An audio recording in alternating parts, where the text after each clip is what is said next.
Donc pour moi, il est absolument vital, essentiel de réagir aujourd'hui, d'agir ensemble collectivement pour toute une série de raisons.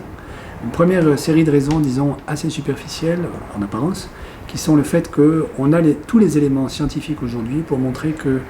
l'essentiel du réchauffement climatique est dû à l'activité humaine, que si nous ne faisons rien, nous allons aller bien au-delà des plus 2 degrés à la fin du siècle,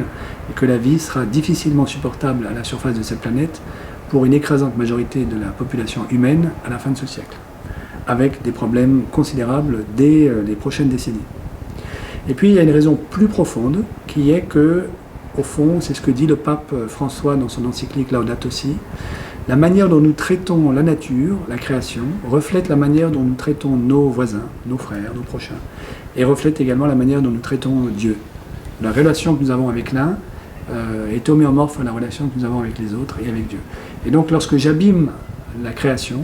qui est fragile, qui m'a été confiée, j'abîme aussi les relations que j'ai avec autrui, et j'abîme aussi la relation que j'ai avec Dieu. D'où cette phrase très très forte du pape dans l'encyclique Laudato Si, qui dit « Il y a une logique commune entre ceux qui pratiquent des abus sexuels sur les enfants et ceux qui prétendent tout régler par le tout marché, indépendamment des conséquences écologiques. » Voilà, c'est cette unité profonde dans la dégradation, la dévastation, entre ceux qui ne respectent pas